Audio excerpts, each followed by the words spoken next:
I'm really excited to finally have a podcast with you because it's probably taken at least a year and a half of me trying to convince you. I'll say a year, trying to convince you to get on a podcast. But you're busy, Sure. and you're extra. So we had to get a studio for this That's in right. Atlanta. Yeah. So I love that. Yeah.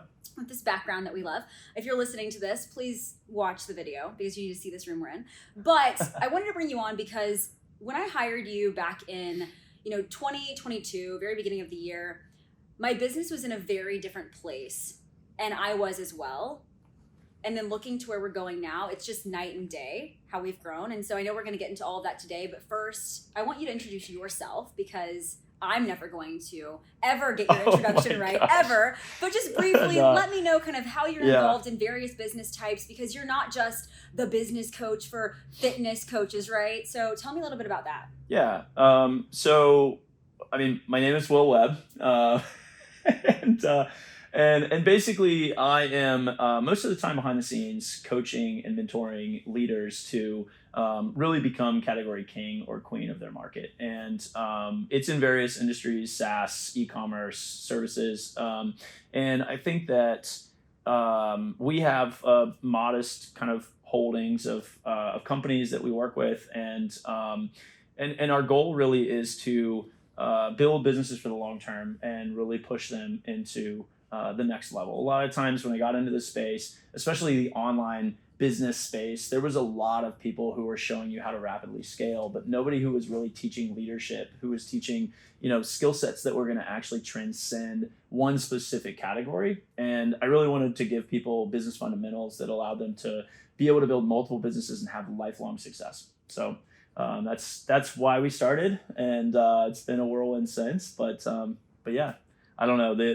I'm not much for formal intros, so that's kind of. That's why it wasn't formal at all with you. It never is. I think at my conference, I just was like, and this is my mentor, Will, who does a lot of stuff for a lot of companies, and let's go. Yeah. But, like I said, I think people are so curious sometimes. Coaches I work with, people that follow me, there's so many business coaches on the internet, and they're popping up rapidly. And I think I've always been very transparent with my sticking points, my obstacles, what I'm working on. Of course, I'm not sharing everything, but I really wanted to have this podcast with you to dive into what we've been working on, my sticking points, how we've overcome those obstacles, and then just future pacing into what's coming for people to really understand. Because I think it's easy to see me talk about running a 7-figure business and people think that, God, I'll never achieve that, or Taeler must be so different. And in a lot of ways, I'm not, right? And so I wanted to just really kind of bring that to a level of understanding that people can grasp. Absolutely. So let's go back to Q1 2022. We've slept since then. Yeah. Right? Yeah. You've had a baby since then, gotten married since then. Yeah, that's right. I've learned that basically November is just when I can expect Will to not be available. That's right. So that's right. I don't know what it'll be. I don't know what I'll do next year. Yeah. I don't know. But, when I hired you, I remember thinking, okay, this is going to be my first 7-figure year. And I had really solid contracted revenue. And one thing that I love about you is we've never really talked about like sales metrics a ton. It's always been fixing. And when I hired you, a lot of things were kind of messy. Mm-hmm. And so what did you notice first when you hopped into my business in 2022? Yeah. So this is that part where I get Taeler in trouble and I get to kind of talk about some of the things that I witnessed. And, and I think that we weren't like in a situation coming into the business where, you didn't have a password for an account or something like that. But it was more so like, you had delegated a lot without a full understanding of what you were delegating. And then you had a business model that relied on big, heavy launches, followed by a series of a lot of trust in contracts and then MRR, right? And there's nothing wrong per se with that business model, but when we were talking about really what you wanted out of the business and how you wanted to scale, the other thing that I noticed was everything was organic. And for a 7-figure business, there's nothing wrong with being entirely organic. But most of the time to get to the next level, you have to be able to really push more mediums. You have to be able to scale some of the activities and be able to delegate it to someone where they can actually replicate and even have more success in a particular area than you. And you were exhausted from the launching. You were exhausted from some of the strategies that that you executed super well, but they weren't serving you anymore. And I saw that, and I saw that internally, if you were to grow top line revenue, there wouldn't have been a strong enough foundation underneath to be able to support it, and it would have created this big revenue swing. So instead, we favored kind of going a different approach, and we talked a lot about, hey, listen, this isn't going to be your craziest, Instagram story about your revenue being the lead story. It's going to be about Taeler's evolution as the lead story, and I think that's a really cool moment because you put a lot of trust in me to guide you through that journey, and of course now we're on the other side of it, so it's like maybe even more scary, but because now you know what's next, right?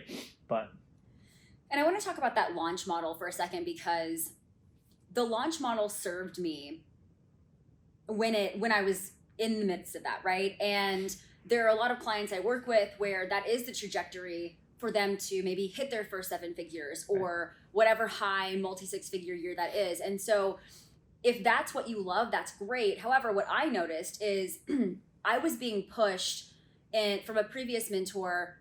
And again, I listened, right? So it's my fault. I executed, but I was pushed by a mentor where it was just like, get the sales. Yeah. Who cares who it is? Right. Get the money, secure the revenue, secure the contract. Yeah. And what happened was, we had this offer called 6-Figure Fitness Coach. And realistically, that was designed for coaches that were a little bit past the 5K mark, but they weren't really at that 8 to 10K recurring. Sure. And what you and I quickly discovered is, why do we have this when FCA could just really be an extension? Yeah. And what I always wanted was a mastermind that took coaches beyond 6, yeah. right? And so that's kind of what we developed. But what else would you say was something that maybe more specific that you were like, okay, I want to clean up this problem, whether it was an FCA development or 6-figure, like something like that? Yeah. Well, first off, I do want to mention, like, one of the things that really pisses me off about this industry in particular is all of the marketing that you see to help people create what they call differentiation really means like, this doesn't work because this works. Well, this works is whatever they found that works for them. And so ultimately they're trying to silo you into a singular strategy, and kind of like force fitting a relationship, or force fitting, like if you took an Enneagram test and somebody was like, well, the only way that you can be a successful entrepreneur is 3. That's just not true, right? That's just BS. And so a lot of times we're led to believe that there's only one way of success. And yeah, there's a sequence that allows you to get somewhere, but the sequence is just a set of ingredients that ultimately bakes the cake that you're trying to create. And so when people get caught up with, oh, cold email is dead, or or ads don't work, or organic, or DMs, like whatever it is, there isn't anything that doesn't work. Now, there are people who don't work, but there isn't actually a thing that doesn't work. It's all about experimentation. It's all about making sure that you're lined up with it and are actually excited to execute it, right? Because, for launching, like, that was a great series for you. That puts you in a really successful business to where you could afford to do things that you couldn't have otherwise.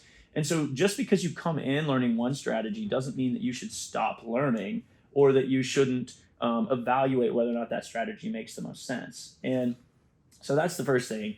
And the second thing I think that I saw, specifically speaking about launches and kind of the evolution of that, is that FCA was such it was such good material. And a lot of the people that were in FCA were getting really good results, but oftentimes they were ascending too quickly. And so oftentimes when people ascend too quickly, it's kind of like if I add weight to the rack every time I go to the gym in perpetuity, eventually I'm going to hit a ceiling and I'm going to risk injury. I'm going to risk regression, right? It's the same thing that happens in business. If we say, well, the market says that a business program should be 12 weeks, I'm going to make mine 12 weeks too, or I'm going to make mine 18 weeks, or I'm going to make mine 8 weeks. A lot of times we arbitrarily decide that, right? The same thing happens with fitness coaches. They say, hey, I'm gonna get you to this result in 3 months, and I want a 3-month minimum contract. Well, that's because they were taught that there's an acquisition cost, and then there is ultimately a fulfillment cost. And so they were taught that a 3-month minimum would give them some sense of security. But the 3 months need to be predicated on what you're actually delivering. Are you able to get them results in 3 months, or are you just making it up that 3 months sounds good, right? What's the actual rationale behind it? And so, not to throw shade on you, but you had kind of decided like FCA is going to be this arbitrary length, and when they get done with that, they're going to ascend to the next level. And there's 2 kind of big key learnings there. Not everybody needs to ascend, right? not everybody needs that next level. I'm never going to be an IFBB pro. That isn't in my cards. I respect those people so hard. It isn't me. It isn't authentic. And so for my trainer to push me further to try to get me on stage somewhere would be an oversight on their part, right? And that's bad. I won't say bad coaching, but that's trying to get more money and not necessarily more outcomes. And that wasn't you from a character standpoint, right? That wasn't you from a marketing standpoint. That wasn't you from a sales standpoint. You've always been incredibly ethical in that way. And I think that was the thing that I noticed first was, hey, this actual pathway that we travel, we're bypassing this introductory piece and we're letting people into this 6 FFC mode, right? The 6-figure fitness coach mode, and they never passed the fundamentals. So now they're frustrated over here or not. Some of those people came in and they just crushed it, right? And so every time we reviewed in detail the people that were frustrated, it was because they didn't learn the fundamentals and they had bypassed that. And then I think there were 1 or 2 instances where they actually came through this and then went here and they didn't find where they wanted to be. And when we looked back at it, it was that they didn't dwell long enough. They didn't have the skills actually ingrained in them before they moved to the next level, right? And I'm all about like doing things that make you uncomfortable and doing things before you're ready. I'm not saying that you shouldn't, right? But at the same time, you have to actually learn the skill. You can't just do it for 12 weeks and say that was good enough, right? And there's a difference, when it comes to FCA, we weren't focusing on the alumni, you know, and I had always had that as part of it, but I really wasn't pushing it. And, we'll talk about the evolution of 4% and all of that in a second, but I remember people were seeing this shiny object and it felt easier for me to say, okay, cool, let's lock you into this contract out of security and fear, which I should have just focused on beefing up alumni, which is what we've done, right? And then tweaking that second offer, because when people are staying in FCA longer, they are hitting those 8K, 10K plus months. And then they decide either, I'm ready to go to 4% or, this is awesome. This has been great. And so to your point, yes. And I think that in 2021, before I worked with you, everything was so rushed. Like I said, the mentor I was working with, really, there was no vision that I had. It was honestly just like, how can I make more money? Right. And what comes after FCA? And there wasn't strategy behind that, right? Yeah. So I want to chat a little bit about what you've mentioned and called this valley of death, right? Yeah. And, insert graph here, but I'm just kidding. That's where a graphic's going to pop up. No, sure. But anyway, I know, insert graphic. But on the way to your first million, right? Only 4%. Is that Sparta scene where this is the Sparta have scene the well that comes in. Yes, right? Only 4% of coaches ever hit the 1 million mark. Yeah. Which I think is a really, that's a small amount, right? Yeah. And so you've kind of taught me that, everyone has this valley of death. And I'm over here thinking, I thought I was just feeling like I'm dying right now, And so I'll never forget the day that I messaged you and I was like, why does everything feel so freaking hard? Yeah. Like, what is going on? Like, everything was breaking. Everything felt hard. And I'm not somebody that gives up or quits, but I was like, damn, man, I think I'm hitting my breaking point. So can you tell me what that valley of death is and what that feels like? Because I don't want coaches listening saying, oh, I'm having a hard month, it's the valley of death. That's not what this is. Sure. Yeah. It's totally different for everybody. But one of the things that's really cool is it's not just in business. It's not just for business owners. It's not just, like we all as humans have valleys of death. And they're the things that really shape us and create character. And so, those moments that you've had where you're at your lowest and you're crying and you don't know a way out and you're just absolutely like overwhelmed with the emotional turmoil of what's happening, you have to ask yourself, how often does this happen, right? Is this something that happens to me every day? That's probably not a valley of death, right? That's just you lacking a little bit of emotional control, right? If this is like, hey, you know what? In the last 3 months, this moment right here feels really hard, right? Well, then let's ask ourselves, what about it is hard, right? Did something happen where you lost a bunch of clients all at once? Did something happen where you're learning a new skill and all of a sudden that skill becomes super fearful? Or you realize, I'm procrastinating this thing and I'm not a procrastinator. What's going on? Or you're realizing that now I'm on my 6th cup of coffee and I don't really know why. right? Or you are having trouble sleeping at night because of a particular issue that you're experiencing in the business, right? Or even in your personal life. That valley of death that sits in front of you, really what it represents is the biggest, scariest leap that you've taken thus far in that category of risks. So, for me, like, and this is just to be very personal, right? But like, my parents are divorced, and so when it came time to marry Allie, that was a valley of death for me. Like, I knew this was the woman that I love, and all of those things were great, but I'm like sitting there and I'm thinking, holy cow, I only get one shot at this. Because in my mind, I knew that if I ever gave myself a mental out, then that was going to create an opportunity for me to potentially have that out, right? And not follow through with my commitment. And so I knew I had to be all in. There was no other way. And so that created this valley of death, right? That had to go over. And so it doesn't matter like, what I've accomplished in business or any of that. I still have valley of death myself. And so what that valley of death looks like and how you overcome it is first acknowledging that you have that valley of death. Most of the time is, sometimes it is triggered by an event like a business coach saying, hey, will you invest in this program? Right? That could be a valley of death. You're like, wow, I've never purchased something that expensive before, right? And ultimately, you can position it as an investment, but at the end of the day, this is real money that people are spending to get coached, right? And so making sure that they look at that and they value it and they understand what they're actually buying and they see it as a valley of death and they overcome it. That's an example of one. Now, after their business is running, then it could be their first hire, where they're like, this person, this happens all the time, right? It's a good, nice indicator of value of death. They hire someone and they're really disappointed with that person, right? And what's happened is now that's the first step, is that they have to realize that they're in a valley of death moment, right? When they hired that person, they expected that person to be as hardworking as them, to have as much accountability as them, and to immediately understand the business the way that they do, because that's what they needed. They needed an extension of themselves. But in reality, that is a valley of death in leadership, because you haven't realized that you don't need an extension of you. You need something new. You need something different. When it comes to systems, when it comes to sales, when it comes to new skills, there's always going to be that valley of death in front of you. So I don't know if I can help clarify that any, but like it's a big thing, big jump. I also think there are going to be multiple instances of that, right? Yeah. Because I can definitely think of several on my scale. However, I don't think that I felt anything like what we're talking about being truly a valley of death until this past year. Yeah. And what I see is when you start to feel this valley of death, and I'm not talking about myself, I'm talking about what I see with coaches, right? They start to go back in their safe spot, right? Absolutely. Which is what people do. Natural.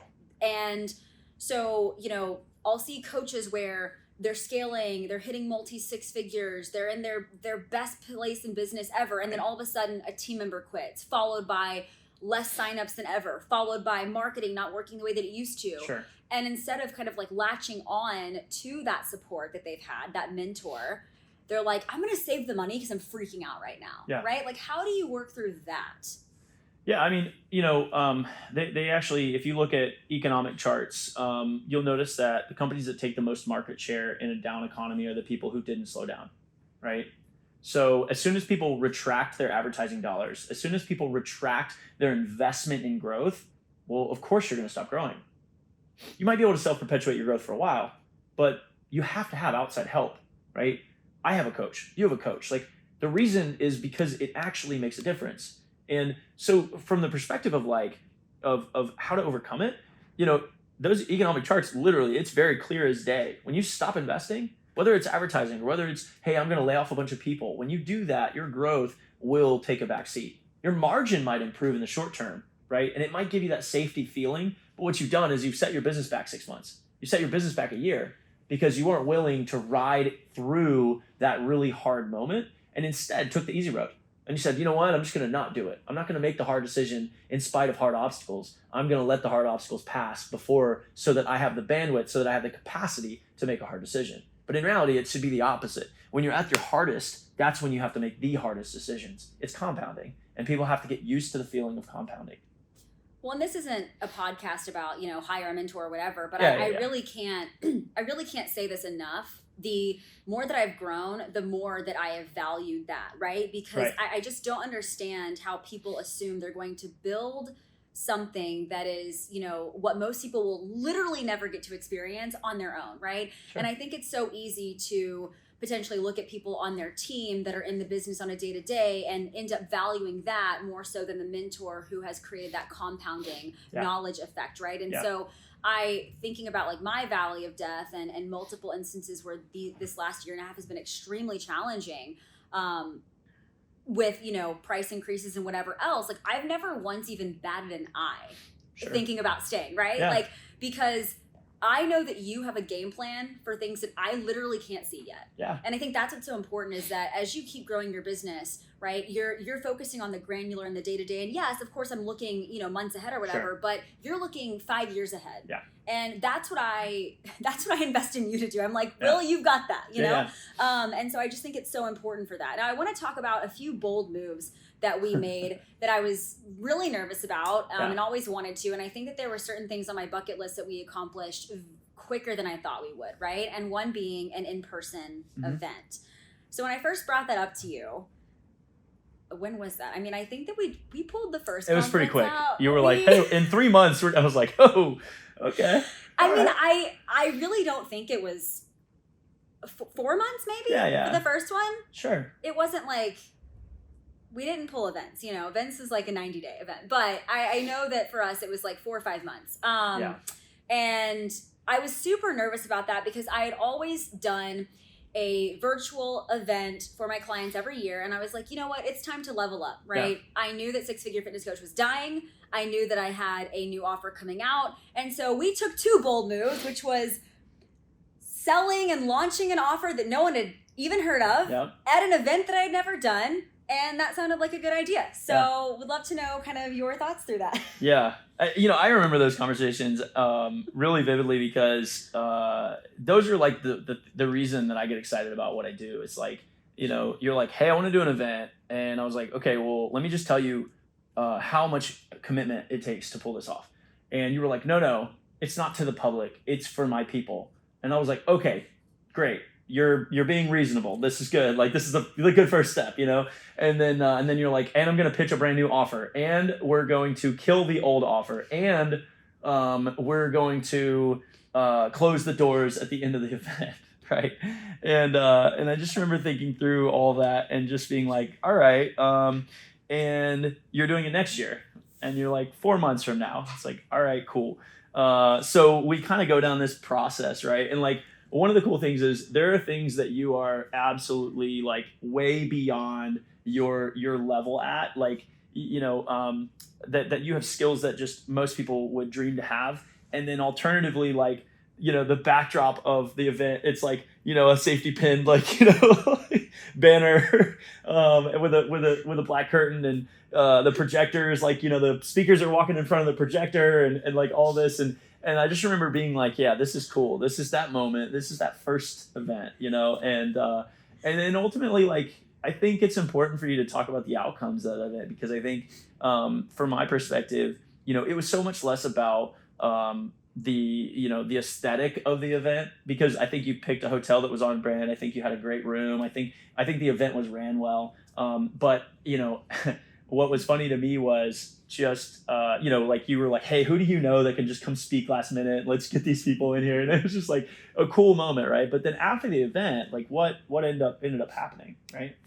So that event, and it's funny when I hear you say these things, because I could give you a reason for everything happening the way it did, because pulling together an event of that caliber, I knew it was going to be challenging. And I remember even asking you, it wasn't like, hey, Will, I'm doing this. It was more of like, can we pull this off this year? And you're like, I mean, yeah, but you would probably say that about anything. Well, anything is possible with enough money and dedication, right? Exactly. So I knew I could do it, but the outcome of that event was so cool, because we had clients that got matching tattoos at that event. Yeah. We had, and this wasn't just a conference, right? Because when I think of a conference, I'm thinking of, hundreds of people, name tags. You're by yourself. Sure. You might network a little bit, but ultimately you go home and you're on this major high, but then nothing happens after it, and you maybe didn't really build community. And I was like, all right, if I'm with these people for a year plus, I really want them to know each other. I want to build community, and I selfishly want to meet my clients. And so getting them all together, there was just this energy that I had not seen before. Yeah. And then everyone was so on board with the new offer. They were so excited. So from that event, we ended up getting, tons of clients continuing, amazing results from that, launching this new offer that we'll talk about briefly. But I think my favorite moment, honestly, was just once it was all over, having the opportunity to just get dinner and go out in Dallas and just hang out and dance and have fun, right? Like, I see coaches that have events, but like I said, they're always so massive. And then I've also seen retreats where it's like at an Airbnb. And again, that to me is cool, but I had too many people for that. Yeah. And so I wanted to create something and it was inclusive. My clients didn't pay to be there. So that to me was also very unique. And I think that was the moment that a lot of my clients really truly understood how much I poured into them behind the scenes without them maybe seeing that front facing, because any coach can coach you through Zoom, right? And I do too. But I had never had a mentor that had taken the time to get to know me. Mm-hmm. And that to me was the moment that I was like, okay, I've got community. I'd always wanted to build that. Now how can we make it better next year? Right? I don't know, is there anything that I did mention that you're thinking of? Yeah, I mean, just one thing, like a lot of people, the power of community is real. And we're like in this post-pandemic world where we're used to virtual, and that's like what we know. And so we get a few times to connect every year. A lot of people are building businesses, by themselves or with a really intimate team, and it's really hard. It's slow moving when you're alone. If you don't have that community, it can make a huge difference. And one of the things I just want to call out, because I think it's one of the things even my clients, like a lot of times, are really shocked by, is just the sheer cost of an event. Like, your event was just for your people, right? And it was what, multi 5 figures. I mean, and that's, I mean, I can tell you the numbers, yeah. And you then you went over budget because you were like, I don't want people to have a subpar experience, right? And I respected that, because I told you, I said, people are going to remember this experience. They're not going to remember some of those little details that you and I talk about afterwards. They're going to remember the experience and how they felt and the sense of community, right? And so I was dancing actually there too. So yeah, it was. Insert really video. That's right. No, you don't want to see. No that. one has that video. No one has that that's video. That's good. Yeah, I had to get good money to burn that video, but no, it was a lot of fun. I mean, it was a really great time. And then fast forward, you're dancing in the same place the very next year, right? And and so I think it's just really cool. And obviously that event, was also costly, right? But the way that event ran, you just learned so much of the things that you wanted to change, and the smoothness of that event was just a completely another level. The audience size was another level, right? And so it's really cool. Yeah. What's funny too is this year we actually it was either the exact same, if not a little less. And that was because we had more time and I was significantly more thorough with staying on budget. But I think the first year I was less concerned with a budget and more concerned about, how do I make this really cool, right? So when we think about 2023, right, we 2022 to me there was so much assessing, right? When you get a brand new client, I mean, I know you've done this tons of times, but there was a lot for you to look at, whether it was team, myself, leadership, offers, all of that. And then I think about 2023, we started off with a brand new offer and killed another one, right? So I would love to know what your thoughts were when I first kind of brought up the idea with Path to 4% and how that was created, how FCA is meant to kind of run into that, why Path to 4% is what it is. Yeah, I mean, I think the very first thing was when we zoomed out, we looked at the business structurally. One of the things was we wanted to create an industry-leading outcome percentage, right? A success rate that very few could replicate. And so with FCA, it was about how can we make this the best program at the best price point and with the most reliable outcomes. And afterwards, then if people aren't ready to go to the next level, then how do we keep them going, right? How do we keep them doubling down on those skills without necessarily having to ascend to that next level? And so it was really about having a back end that was attached to your front end, and then having a true back end, and then even necessarily another offer against that back end. And just having multiplicity without changing the actual offer itself, right? A lot of people were like, oh, I have 5 offers because I want to appeal to all these people. That's not what we're talking about here. We're actually talking about an actual planned ascension based on the logic of how people actually learn, how people actually thrive, and what people's actual goals are, adapting to the personality of the individual. And I think that's so, so important because a lot of programs are designed around this. How many people can I fit in the program? And you kind of said, how many people fit, period, right? Not into my program, but how do they fit? Like, how do we make sure that our content and how do we make sure that our curriculum is going to masterfully take this Enneagram 3 or Enneagram 7 all the way through the process in a way that's going to get them results time and time and time again, right? And I brought it out before I was ready, which is, I mean, me in general. But, you know, I think that so many coaches become hyper fixated on having the perfect offer. And like you mentioned, I was like, hey, I'm going to drop this bomb at the conference. Like, it is what it is. And the amount of growth that we've had in 4% this year is crazy. I mean, everything that I wanted to add, whether it's, you know, additional support, additional coaches, additional curriculum, setter placements, like whatever it is has happened. But I knew that wasn't all going to be possible in December of last year. Right. And so I think this is just a good reminder, you know, offer evolution is a real thing, right? Yeah. Like if you just put something out there and never look at it again, that's not great. But if you also have been sitting on an offer for a year because you're afraid to put it in the market, that's also an issue. Sure. But I want to chat about this year in terms of bottom line revenue. So we had a lot to clean up last year, and we still did increase about 20% this year, which is awesome. Yeah. However, you know, my trajectory was significantly faster than that prior, right? And I think a lot of people might look at that and think, oh my God, I didn't grow, you know, 500% again. Yeah. What's wrong with that? And so I wanted to ask you kind of what your thoughts were for going into this year, maintaining revenue, why it was so important for what we've got coming up. Yeah. So, you know, when you're going to zero to one, right, the growth is substantial and it has to be. You're learning brand new skills, you're applying brand new skills, and you know, not to say that a blind squirrel gets a nut every once in a while. At the end of the day, like, you haven't shown a long track record of success, right? Not you. I'm not talking about you in general, right? I'm just saying, like, generically, when people get into business, like, of course you're going to have success. You're excited, and you have this you know, the tailwind is there, and you're kind of getting all of this support and all of this, and you don't necessarily have bad habits developed. You don't have your interpersonal stuff because all you're doing is following a roadmap. You're saying, okay, X this one, X this one, X this one, and now I'm to step 4 and I'm getting results, and yay, right?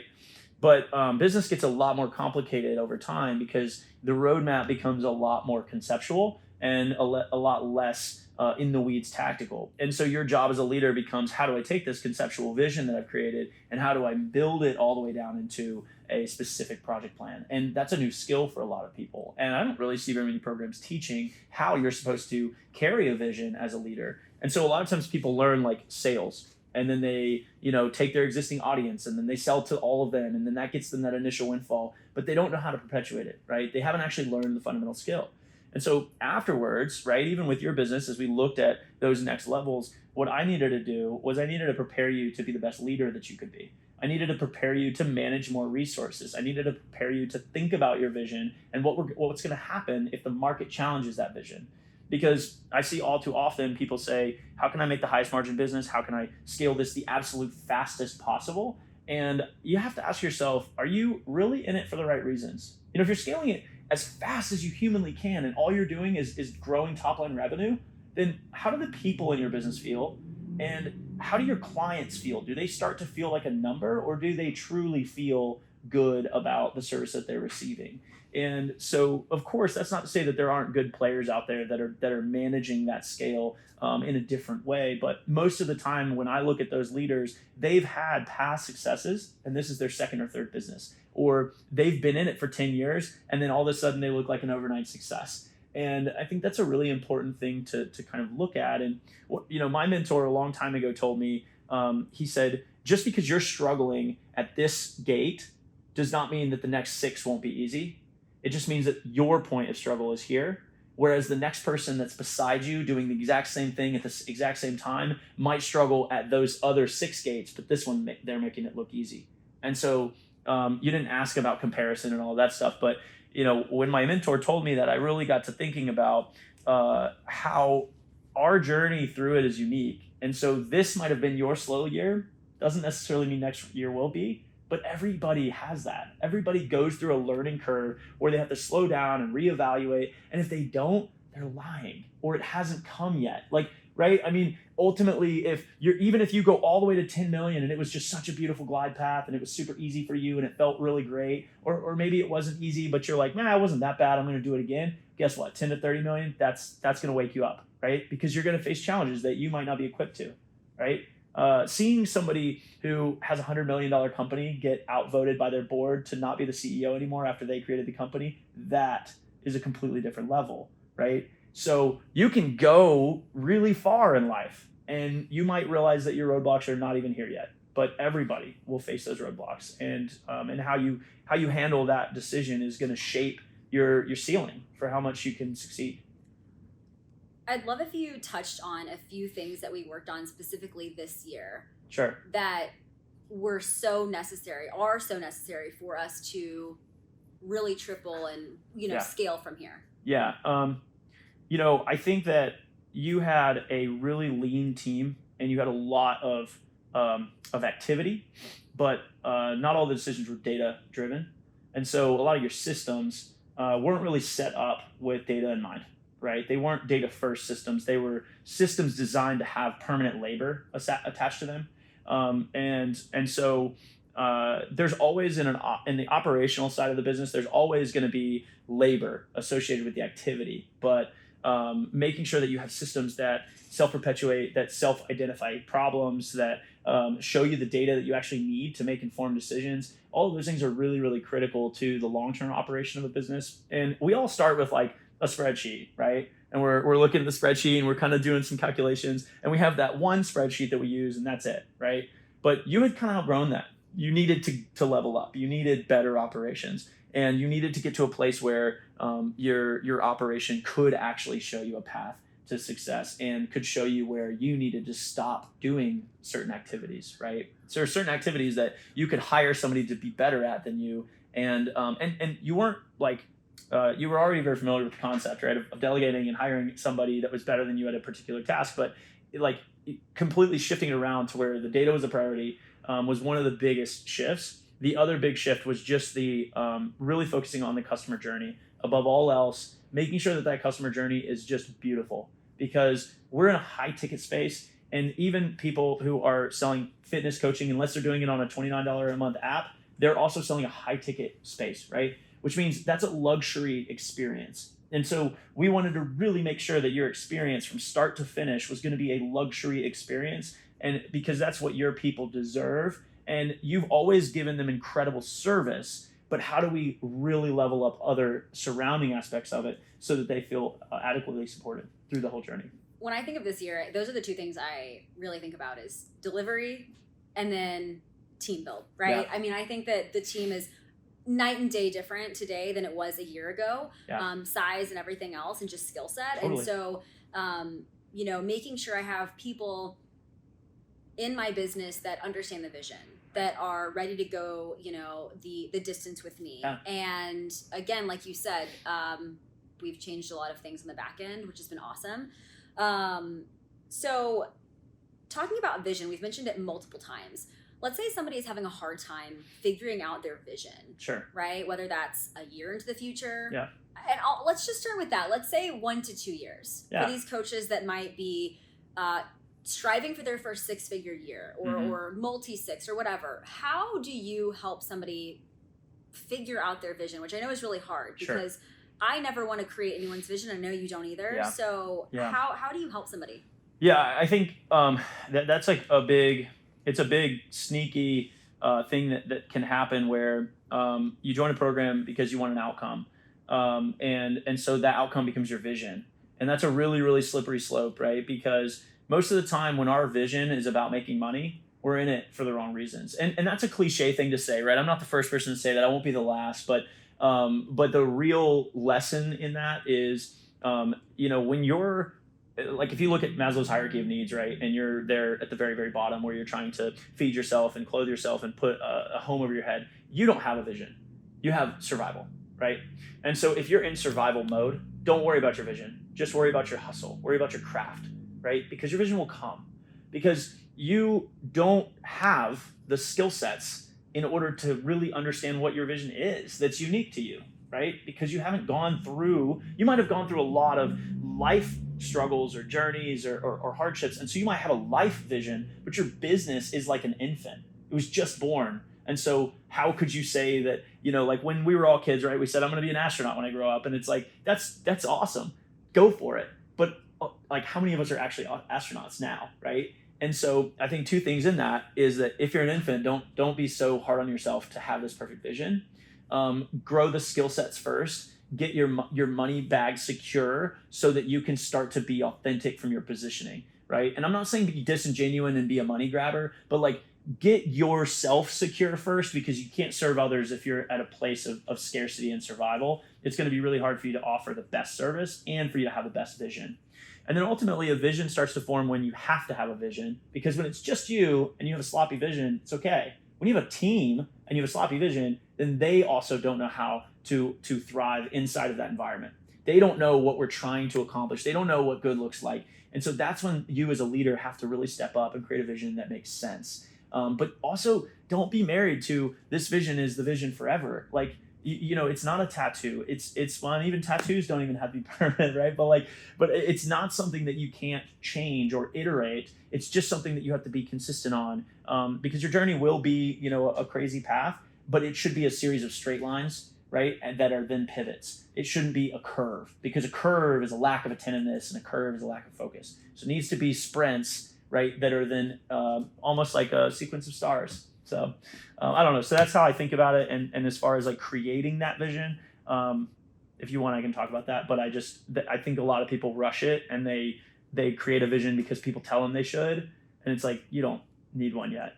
No, I actually I was on an FCA coaching call a few days ago and brought up vision, right? Because once people start to see, results, whether that's whatever that is to you, 10, 25 clients, their first 5K month, right? They're like, okay, cool, 7-figure business. Or they just get excited about whatever that is, right?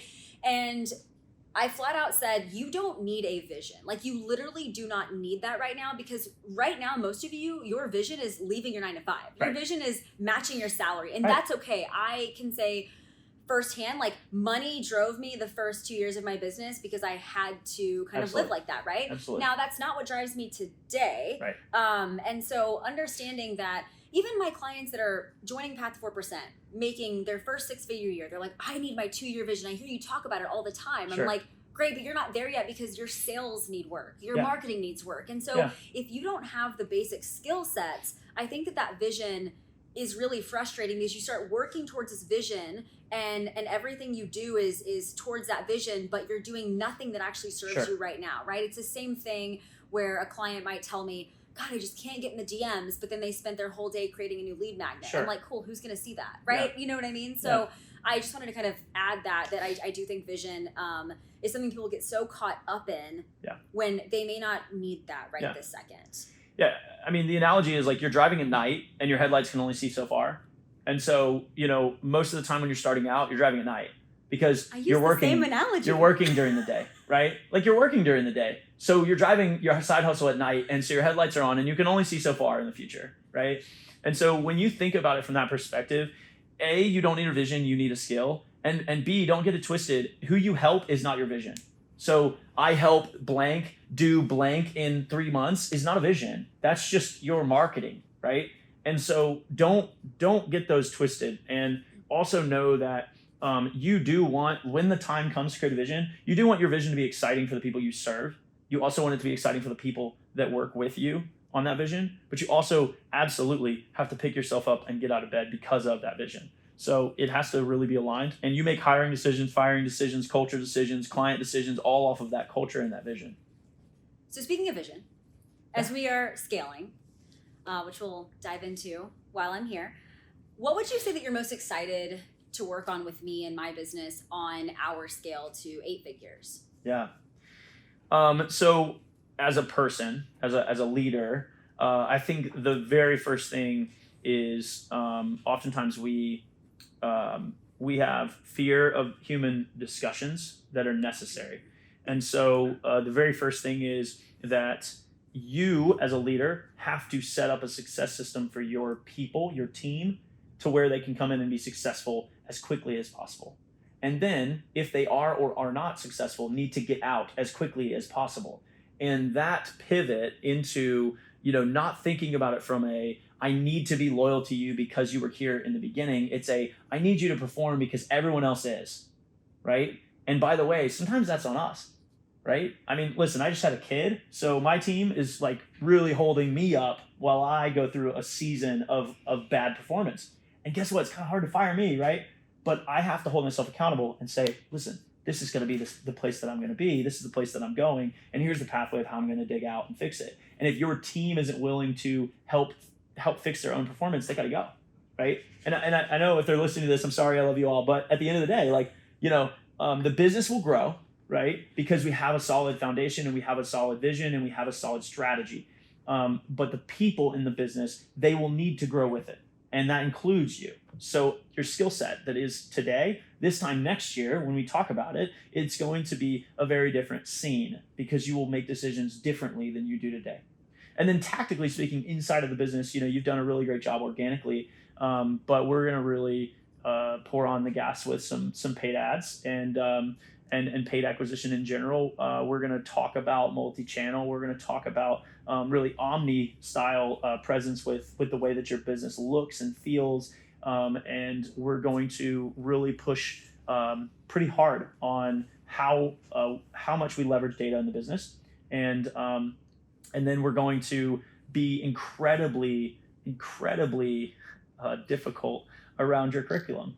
Every single person that doesn't graduate, we are going to do a post-mortem and we're going to understand exactly why that person didn't get to where they wanted to go so that we never, ever have that happen again, right? Because there's always a way we could have improved the client experience. I learn every day. Anytime we have a client who's unhappy, it's my fault. It isn't their fault because I didn't communicate properly. I didn't set the right boundaries. I didn't do something that I could have done. As soon as I start and sometimes, listen, I mean, we all get chippy. We all want to be like, oh, that client, this client, whatever. But we don't do that because ultimately it's on us. It's our business, and we need to take accountability for it. And that's not you. You don't have problems with accountability. But I think next year I'm really excited to watch you really lead a larger team than you've ever led before, and to carry a budget that you've never had to carry before.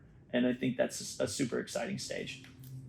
I think something that I've realized recently, so when I go back to when I very first started business coaching in 2020-ish, I remember, I gave away every strategy that I was doing, right? That's just how it was. But the strategies were how I got my first 5 clients. Right.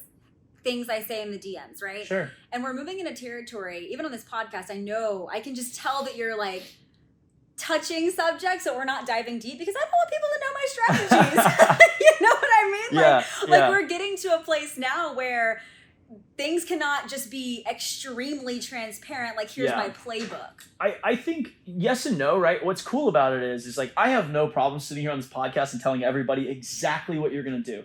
But here's the reality. There's 5 people that helps, and there's 500 people that use it as a distraction. And that's the biggest risk is I love, because my clients, for example, as soon as I learn a cool growth hack that I spent my own money and my own time and my own team experimenting to find, I immediately share it with my clients. Because I want my clients to tell me whether it works, whether it sucks, whatever it is. I want them to tell me that feedback. And then I've got to go back to the drawing board and go figure out something else because they're going to do it better than me in about a week. So I've got to go and learn it, right? I got to learn something new. And so for me, I get excited about the journey of the hypothesis forming and going through that process of growth hacking. And so I don't have any problem with you sharing it. What I have a problem with is it creating a distraction for people who aren't equipped to execute it. And I think that's a really key differentiator, right? Yeah, well, and also it's not even the secrecy or whatever you want to say. It's more so I will share all of the things that we did that worked this time next year. Yeah. Right? Right. Because it's like you said, I think I'm unique in the fact that I've scaled my business to where it is organically. I don't really know many people that have a 7-figure business that didn't run ads to get there. And I know people listening are yeah, Taeler, stop telling me to get in the DMs. You know what I mean? That's just, anyway. So you talk about paid ads, and I know that's going to be a major strategy for us next year. What kind of obstacles do you think we're going to have to overcome, or any challenges we're going to face based on just like the industry? Yeah. So even before I answer that, like the ads thing is such a funny one, because like a lot of times people are pressured to scale as fast as possible to make the win story for the coach, right? And like I'm not measured that way, and so I don't care, right? But at the end of the day, if you were to scale faster because I pushed you into ads too early, then you would have not had to develop as much of an organic skill set.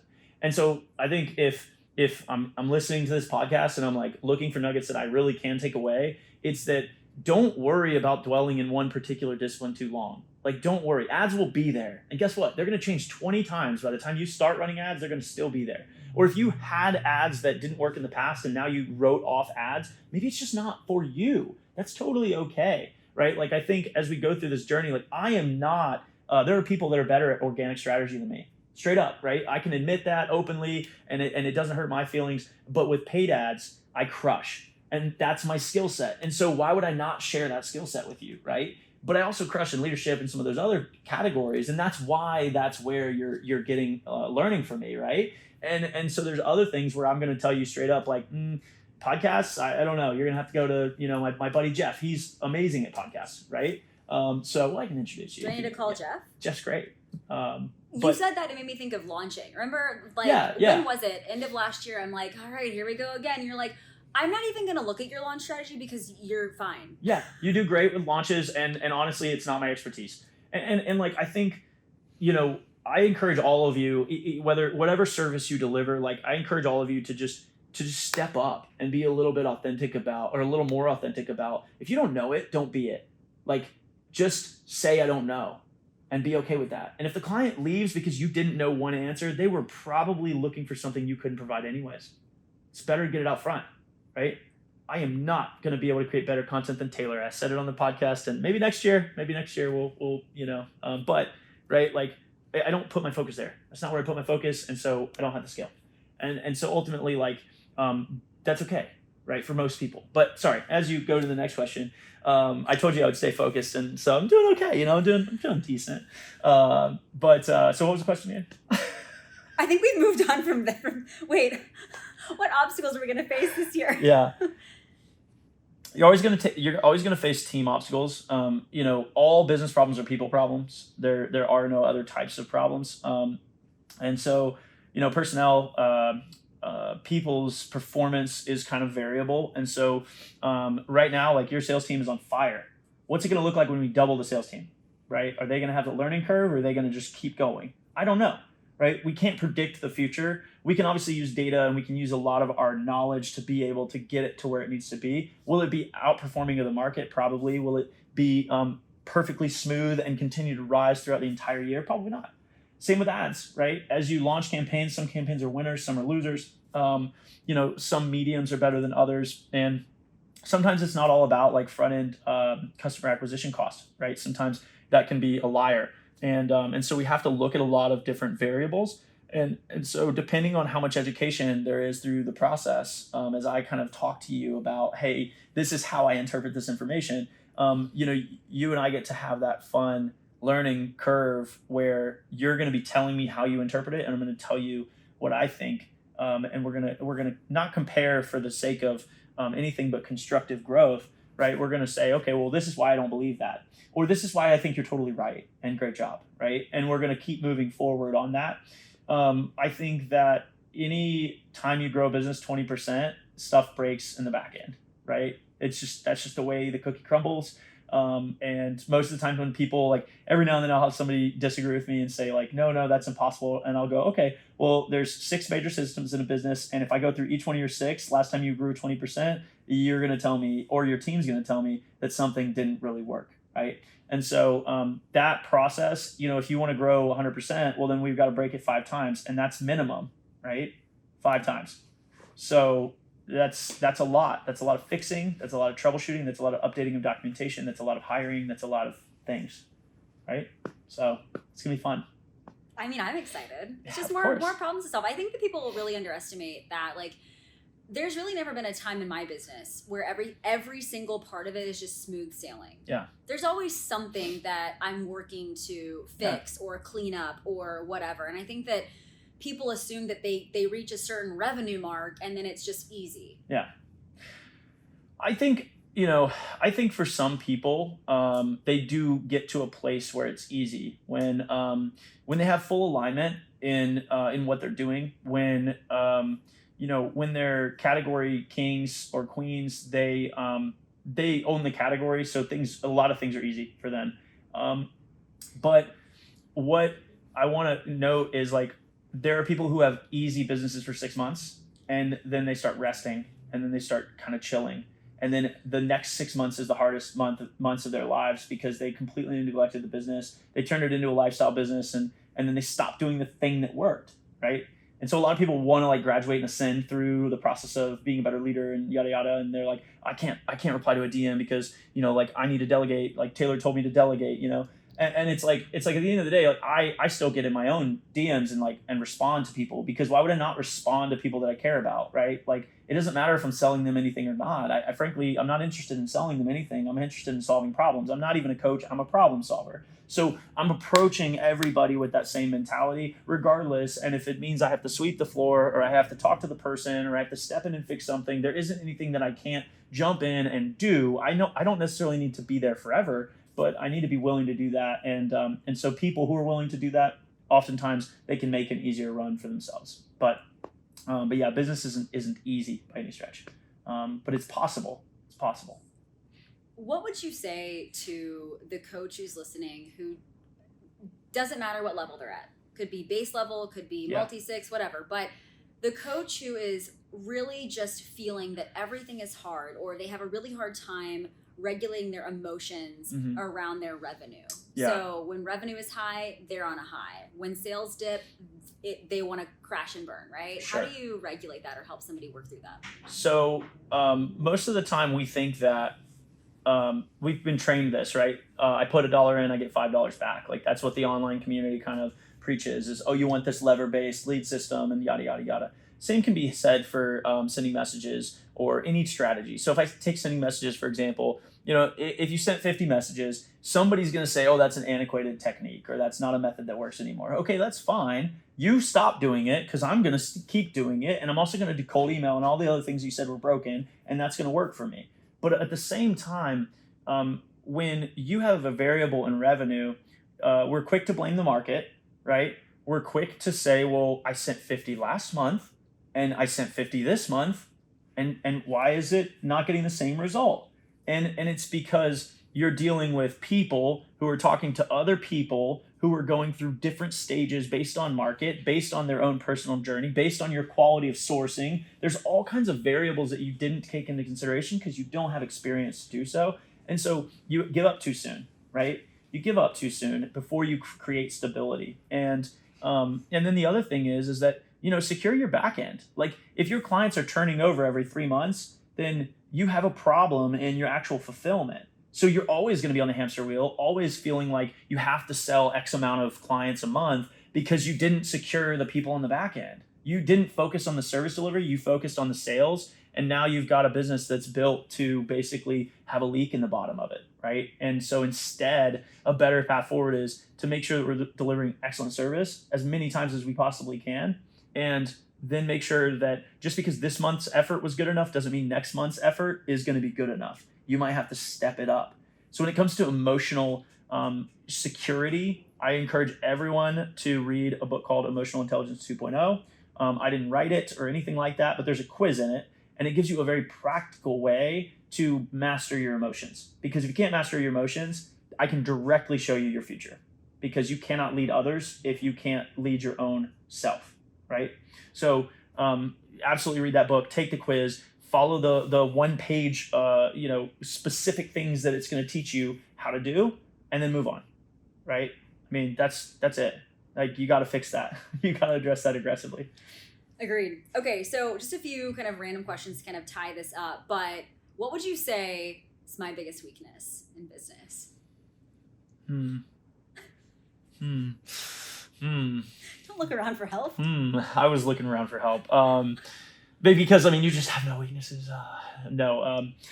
I think that one of your weaknesses is that sometimes you get distracted by the thing that is it's not shiny object syndrome. You have a tendency to over focus on things that are not as important. And I don't know if it's singly your greatest weakness. It's the weakness that comes immediately to mind. So if something happens, to you, then it becomes your sole focus and it becomes everything that we're talking about. And I'll say, well, you seem distracted by this. And you're like, no, I'm not. I'm still doing all these other things. And it's like, okay, well, the last 5 voice memos are all about this topic and they have been for 3 weeks. So you are absolutely like burning yourself up, whether you are admitting it or not. You are burning yourself up on a topic that does not matter. And I think, something like that, I'm sure a couple topics I'm probably thinking of, but like those topics mattered 2 years ago. They mattered 3 years ago, very much so, vividly, right? But they don't matter anymore because you're past that. And so, my job is to help you see that and help you get pushed through to the other side. I think other weaknesses is a lot of times you'll get singularly focused, which is honestly one of the things I really like about you is you'll just go like all in on this thing, but then you forget about like the 5 other things. And so, so it's like there's both sides to that, right? If there's a new emerging strategy in the market, go after it, right? Like instead of kind of like dabble in it and decide whether you want to, just go all in. What do you have to lose, right? And that's where like I am a little too good at that and probably need to be a little more focused, is that I go and chase the great growth hack because I love it, and then I build it and then I move on. But really like the flip side of that is go learn the thing, because don't teach it to your clients, right? Don't do anything but learn it yourself, and then decide for my clients, for their situation, how do I want to utilize pieces of this, right? And don't just learn things from our industry, learn it from way other outside industries, right? Like how does a production line work for a highly scalable productized good? Go learn about it, because that skill set will give you some ideas to be able to apply to your business and create a complete unique position. And that's not you natively, so I have to force some of that stuff. Oh, I will admit all day that I hyperfixate. All day, every day. You just happen to be the one that gets the Voxer memos, Yeah. My parents wouldn't understand what I'm talking about, Yeah, if you Voxer your parents, I honestly like kind of respect that. Okay, I'm saying if I respect that, like like you got your parents to download an app and... My parents don't have Instagram, and I like really want them to have it so they can watch me, but like no, they don't. I'm actually glad my parents don't have Instagram. It could get a little weird. The comment section would be like, "So proud of you, son." Like, please stop. Like, Get it? It's not authority building. Somebody told me I'm supposed to look a certain way. So good for engagement. Yeah. But I agree with you. None of that surprised me at all. I thought that was probably what you're going to say. What would you say are my greatest strengths? I mean, the same thing, like the fixation. But I think too, you really don't want to just peddle crap to make money. Like, and I mean, that's why we've been able to work together for a period of time. Like most of the time, clients that don't have substance, I like move on from as quickly as I can. People who aren't like really gritty and want to actually like change, I don't want to work with those people, right? And so you want to change. You want to be the best you possibly can for your clients. You want to blow them away, and you want to change their life. And that in itself inspires your team. You honor every commitment you make when you say, I'm going to do this and I'm going to get it done. Except for the questions, you were late on that, but these questions. But other than that, right? Like most of the time, deadlines, crush it. And seriously, like all jokes aside, like you really do nail deadlines. You do what you say you're going to do. And in this particular business climate, that's a rarity, unfortunately. And so yeah, I respect that. It's really great. What would you say has been your favorite coaching moment with me? Oh God. You have to look for help on that? I know I didn't look for help. I looked for... Why are you adjusting your pants? It can be two.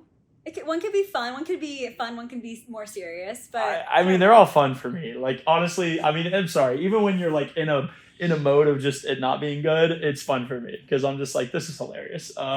And so I think that, you had some particular challenges, and there are certain skills like you don't want to learn, and so you'll like pretty much do anything to not do those specific things, right? And so one particular moment where I was like, why don't you just build it? Like, why don't you just get in there and build that spreadsheet or like do that thing, you know? And you were like, I can't. That's why I have people for that. I have people for that. And I just remember thinking like, oh, you were at that point where you have people for that. And so that one was a funny one. I think, you know, some of the funnier ones for me are just like, you know, speech crafting. Like a lot of my clients come to me to help them craft their speeches, to be on stage and to have the right presence and to be able to say the right messaging and to get the right outcome. And I think like you're a great speaker. You don't have like, I'm not coaching you on energy level or any of those things, but it's more so like the actual arc of the message and, you know, how you're gonna communicate it. And so I know like multiple times on the Lorenzo couch in the lobby, other people are flooding in and you and I are just like either focused or completely not focused, and people are just coming in and seeing that relationship and seeing that like that moment. And I think those are really fond memories for me. Is just like a lot of the in-person stuff where or like the vision where I came back 40 minutes later and you just hadn't done anything, and I was like, what the hell are you doing? Like, why is your vision still blank? That is so out of context. That is so out of context. You just wanted me to give them the truth, and okay, the whiteboard did not have the full vision after 40 minutes, but she has a vision now. I just want to let the people know. Okay, let's all just, first of all, I said, what do I need to have prepared for us to meet in person? Which it was intentional for you not to tell me that. Yep. I got it, right? Yeah. Then Will said, okay, I'm going to write down 3 years. I want you to map all this out in 10 minutes. Yeah. And I said, jokes. Then you came back in and played Jeopardy. Yeah. Which just threw me off. Yeah. So yeah, it was a challenging task. I admit I could have picked a better soundtrack. It wasn't Korn, which you think that I like. I wasn't gonna share my Spotify in review for the year, you know, because it's like I have. I'm not sharing mine. It's like I have like a disorder. It's like I've got music in every category possible, and it's just such an insane like spread, and so I don't even know what you could glean from that, you know. Like I got focus music, and then I've got a ukulele baby song that's like, you know, high up there, and then I've got a country song, and then I've got like a rap song, and then I've got, you know what I mean, a hype playlist. I mean, it's just all over the place. And then the Suits soundtrack, that's pretty good. There's no pop punk in there though. It's because actually deadlines, I don't have a playlist from you. That's. Oh, was I supposed to create one? Yeah, you create one. You create playlists for your clients. So I don't have one. Well, yeah, you're not a client. Yeah. Well, note to self, create playlist for Will. Okay, got it. That'll be like a little intro to alt. Yeah. So. No Korn. Okay, deal. I don't know why I'll wear my docs when I listen to it. That was my favorite moment. All right, good. All right, well, anything I should have asked you? I don't know. Nothing else? I don't know. I mean, I think the time that this podcast comes out, there will be in the show notes, there will be a link to an Instagram account. It won't be my Instagram account though. It'll be a new Instagram account because starting the month of December, we're going to be donating a peanut butter and jelly sandwich. We're going to be making a peanut butter and jelly sandwich and giving it to somebody who needs it for every single follower that we have on that account. So it's a brand new account. Every single follower, we make a sandwich and we give that sandwich to someone in need. And I didn't tell Taylor I was going to do that, so she can edit it out if she wants to. But every single one of you that follows that account will basically be helping somebody eat a peanut butter and jelly sandwich that needs it. I had no idea you were going to tell me that. Yeah. Wait, we didn't even talk about what we were going to during Team Build. What? What you're building that's coming out in the new year. All right. Which is directly going to impact my clients, and I think this is so cool. Okay, yeah. I also think feeding people is cool, by the way. Feeding people is very cool. Now whatever I say after this is not going to be as cool, but I'm going to try. So, so in the new year, basically, we, in all of the businesses that we've worked with, one of the key things, at least with the people that I get most excited about serving, are people who want to challenge status quo, who want to deliver outstandingly good services. And most of the time, operations is a weak point. And, I think that there's a lot of different understandings of what operations is. There's typically 6 categories of systems across a business that will help you scale. But it's all about setting the floor, right? So the business owner sets the ceiling, but the floor kind of sets that standard. And so the better your operations are, the more stable your business can become. And so in 2024, we're basically launching a brand new offer called operations.co, and it'll be where we literally do done for you operations. So we'll put an operator in the business, and the way that it works is we will look at everything across the business, put in the systems that you need, and we'll give you weekly reports of insights that are going to help you to actually change your business, so that you understand exactly how many messages were sent, sales calls, all your financials, who paid, who didn't pay, like all of the operational minutia, all the automations, all the tech, right? All that stuff is just handled and basically done for you, which is really super cool. And the way that it scales is as your business scales, it scales too. So it's basically pegged to an amount of your revenue. The reason we did that was because if you're growing to a 7-figure run rate, then yeah, you're going to pay more for operations, but we actually scale the team with you. So we know who to hire. We know exactly how to position them. We know exactly what SOPs are needed. And so we've done all that hard work for you to where eventually you have basically a fractional COO that's in your business, leading you by your side, that's coaching you on leadership and staffing and all of those things, but it's all kind of based on the trajectory of your business. So super, super excited about it. It's going to be epic, and it's going to create some really cool operational efficiencies for businesses. And frankly, like a lot of people think of operations as like, oh, I'm going to hire a VA, and outsource that, or I'm going to hire an OBM.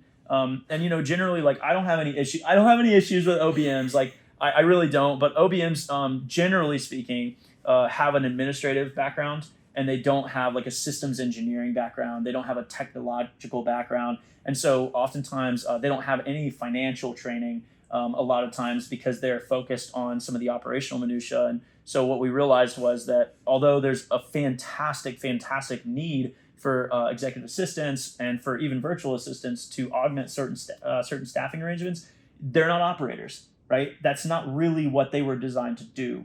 And so oftentimes, like when we pass over our Canva workload to someone, that's really more of like a virtual assistant, right? That's not an operator. And so putting an operator in a business is a risk because it's not in the market. It's not completely understood.